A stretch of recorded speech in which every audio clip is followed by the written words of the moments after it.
Welcome to Mental Makeover Radio, your go-to destination for meaningful conversations about mental health. I'm your host and your trusted therapist bestie, Cecilia Mannella. Join us as we explore the complexities and messiness of human experience by addressing your questions and concerns. I'm here to provide a straightforward and practical therapy advice. So grab your favorite beverage, whether it's tea, coffee, or whatever tickles your taste buds, and get ready to embark on a mental makeover.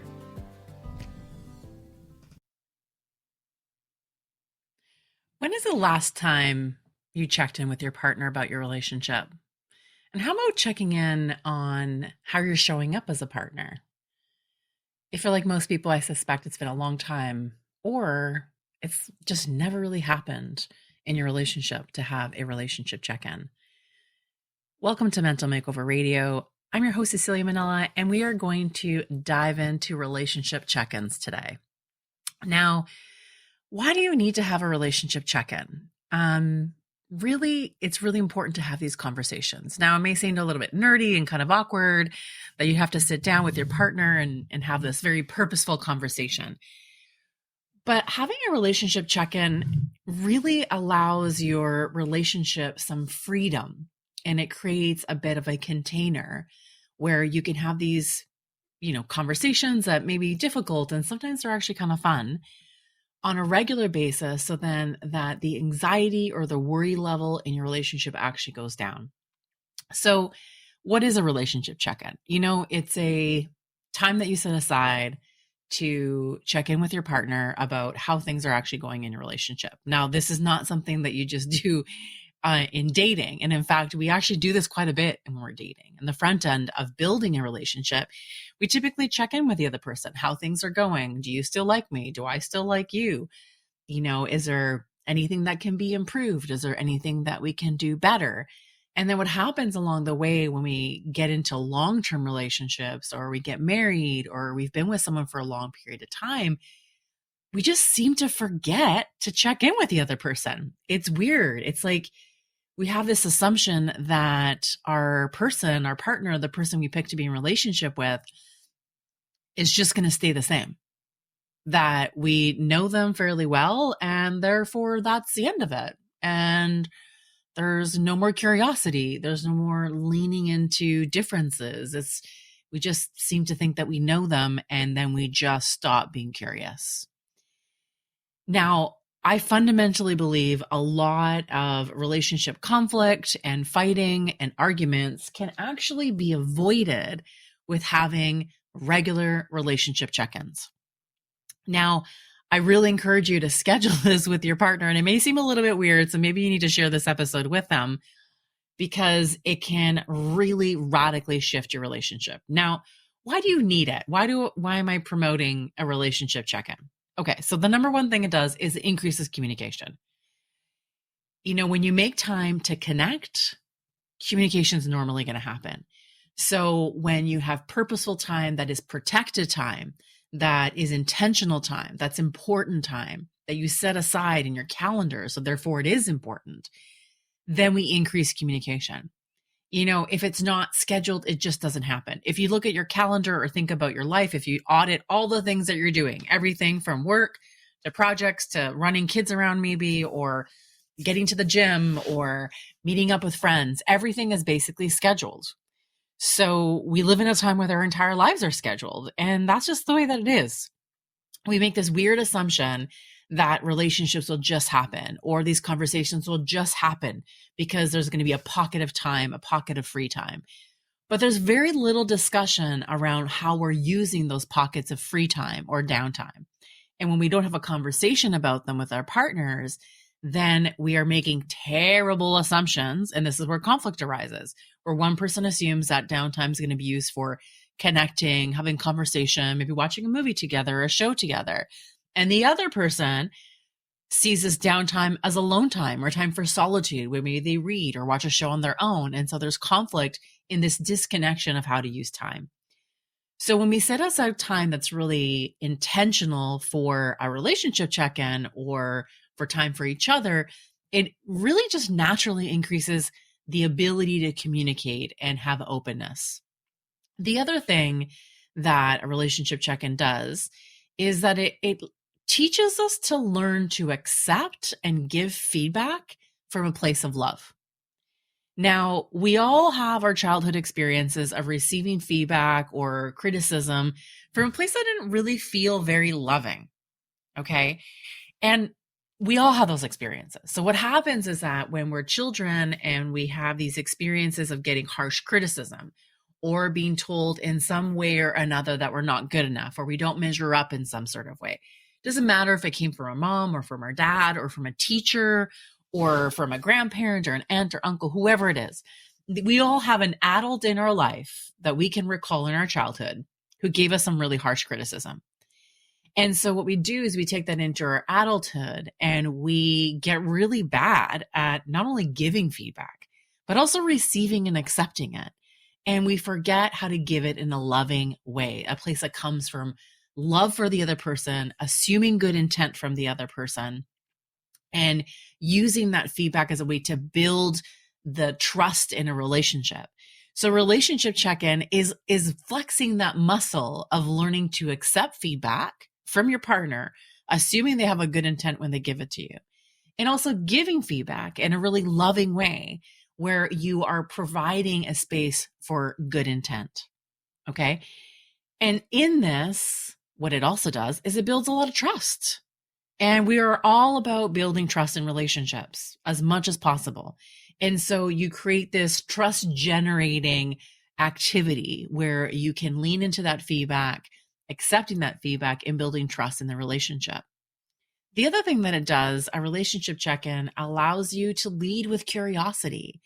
So you're not going into this relationship check-in with, let's say, preconceived notions of what the answer is. It's really about being openly curious and being willing to just not know what the answer is going to be. And that's really what curiosity is asking the question with having zero expectation about what the answer is going to be.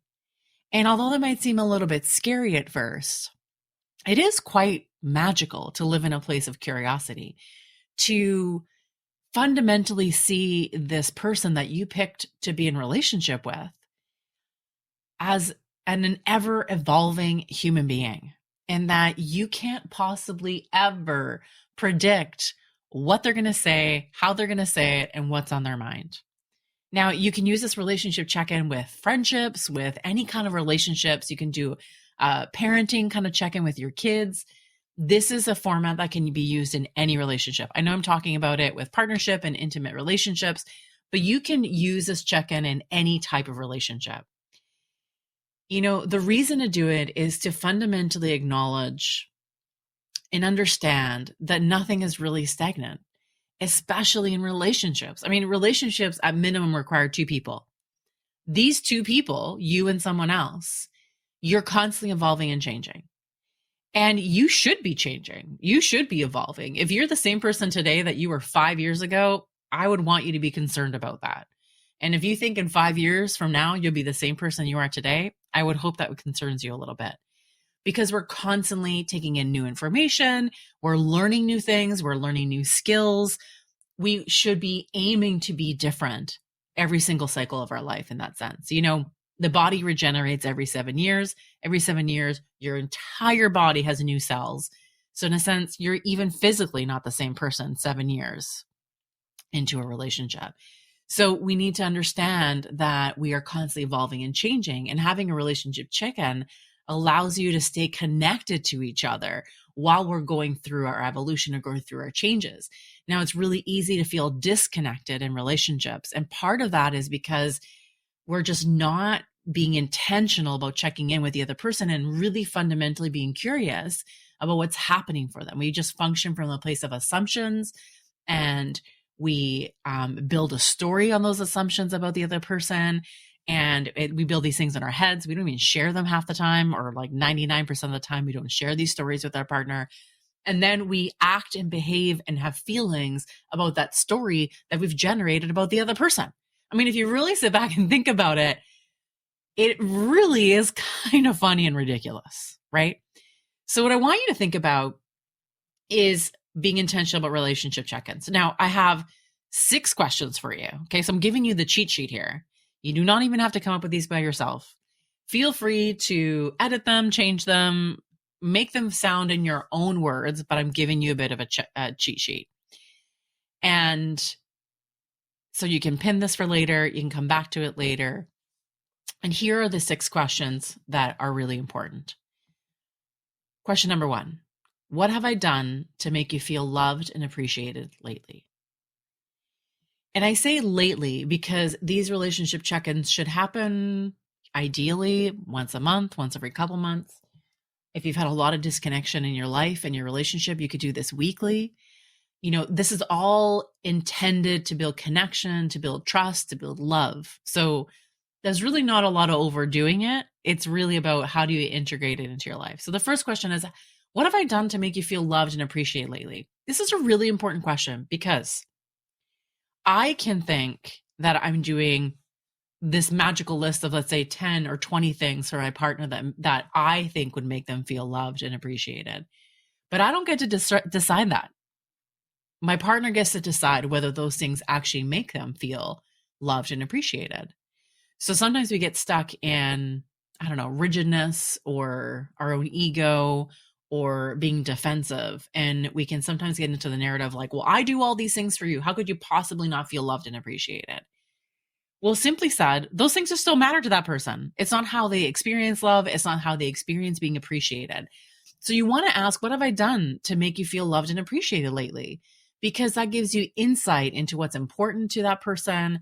It gives you insight into what actually matters to them or the things that you could do more of that makes them feel loved and appreciated. You might be surprised at the little things that make a difference, that makes that person feel loved and appreciated. You realize that you can exponentially increase those little things. The second question you want to ask is, how have I been a good partner to you lately? And how can I improve that? Now, if there's a lot of conflict in your relationship, this might feel like a very vulnerable question to ask because it's not about, how have I not been good? It's more about how have I been a good partner to you lately? So what you're asking for is notes of positivity, actions, behaviors, things that you've done that have been in good partnership to somebody. And then asking, how can I further improve?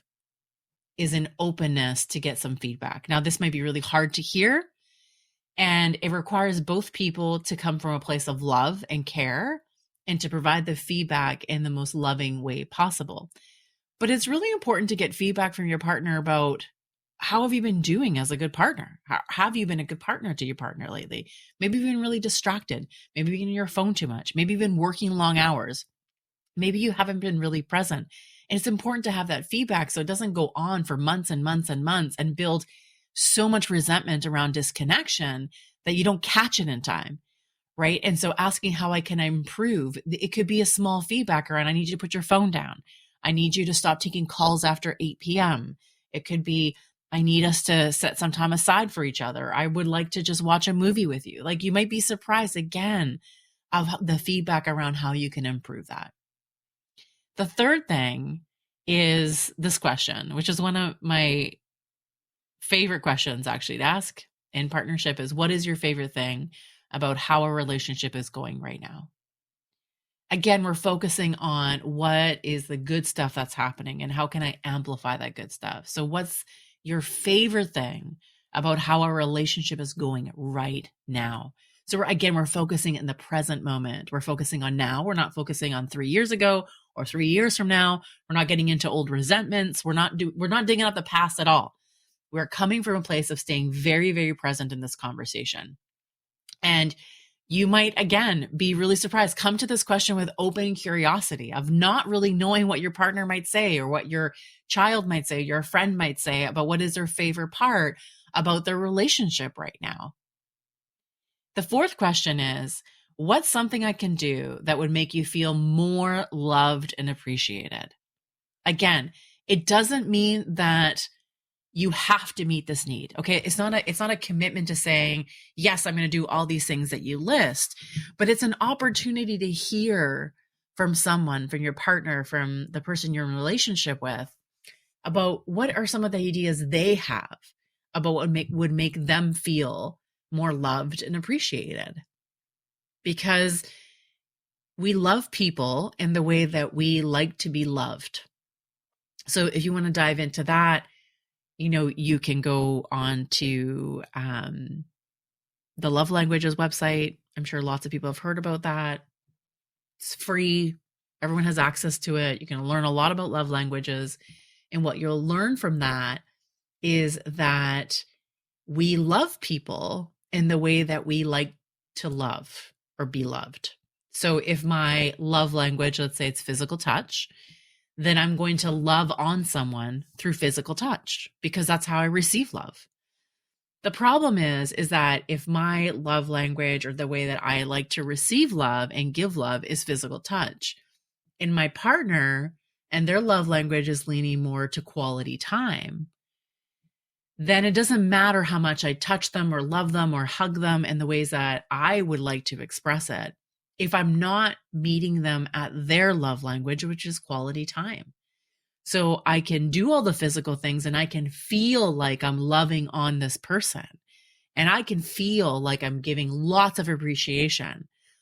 But if I'm not translating that into the way they receive love, then it doesn't really click. So it's missing the point. Imagine like there's just not a connecting. It's like you're missing the connecting point. So it's really important to understand what the other person that you're in a relationship with, how, they want to feel more loved and appreciated. So being really specific, what's something I can do that would make you feel more loved and appreciated? Very specific question. The fifth question to ask is what needs and wants are important to you right now? Again, we're really focusing on the present. It's really, this question is really interesting to me because we assume, again, that our partners know our needs. And we assume that we know their needs and what they want because maybe they told us 10 years ago. Or we have the sense that they're the same person they were. Here's the thing. I don't know about you, but for me, I barely know what I need hour to hour, never mind minute to minute. And I cannot even imagine letting my partner guess what my needs are. I can guarantee you 99.99% of the time he's going to get his guess wrong because I don't even know what's happening inside of me half the time. I'm not always connected to my needs and my wants. And I'm pretty good at being connected to my needs and my wants, but they change and they fluctuate. And it depends on my day. It depends on how I slept. It depends on my mood. It depends on the weather. It depends on whether I'm tired or not. There's so many factors that come into my needs and my wants. So how could he, my partner, possibly even know, never mind what my needs and wants are, but which ones are important to me right now? These things are constantly fluctuating and changing. And what are some examples? Okay. So when you ask the question, what needs and wants are important to you right now? Some of those can be like, I need more personal time, or I want to fit in more exercise into my life, or I need to get more sleep. That maybe the kids' bedtime routine is taking way too freaking long and it's absolutely draining and it needs to be significantly shorter. You could want to go on a really important, let's say, work trip that seems really impossible to navigate. Or you could want to plan a vacation with your 3 best friends that feels a little bit impossible. You could want to plan ahead for summer vacation time and get something on the schedule. You could have a deep need for being out in nature right now because you feel a little bit ungrounded. These things are constantly changing all the time.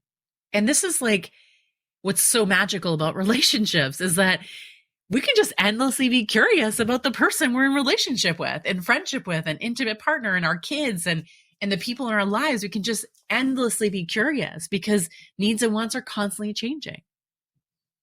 So the last question that comes in part of a relationship check-in is there anything you're currently worried about or that's on your mind that I should know?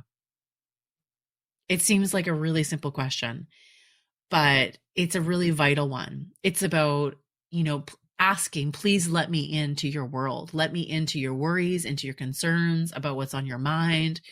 what's kind of percolating up in the mind and the brain for you. Bring me into that world a little bit. Is there anything that you're currently worried about, or that's something that's actually on your mind?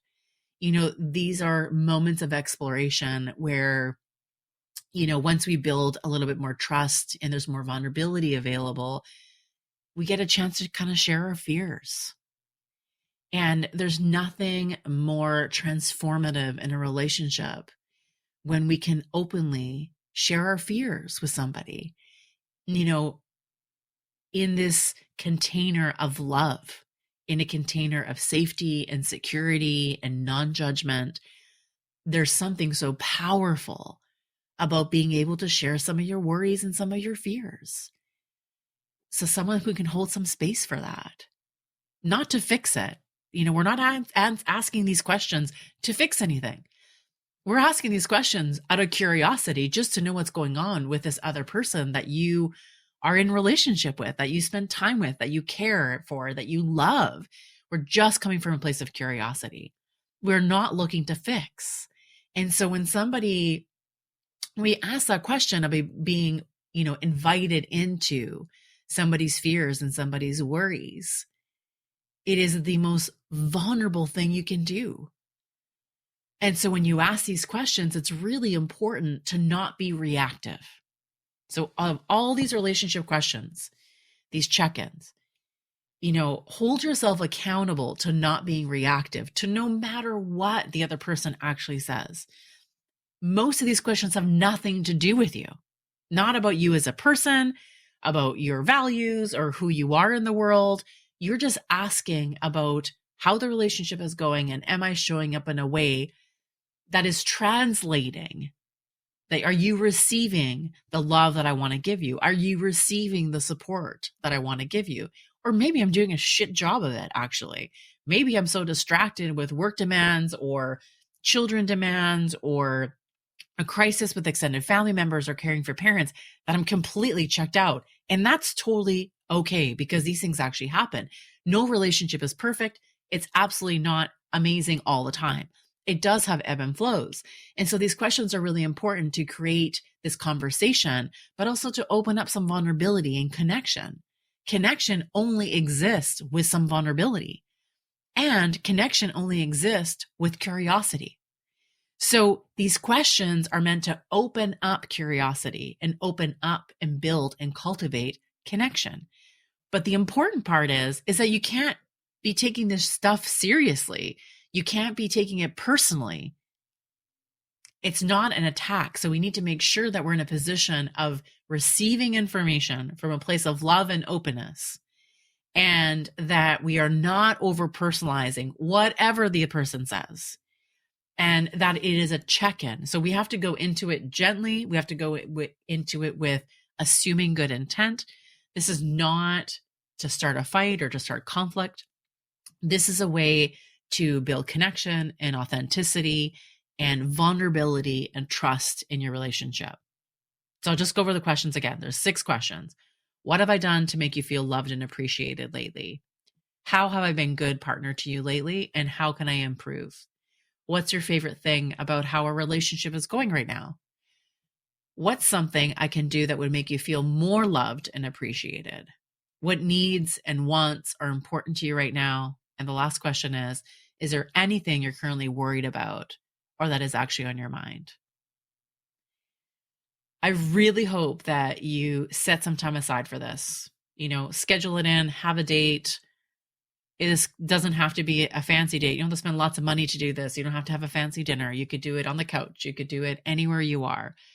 Quiet time, phones away, uninterrupted, to have these questions. I think that that's actually will make the most transformative experience in your relationship right now. We are inundated with distractions, and we are so disconnected because we're pulled into so many different directions.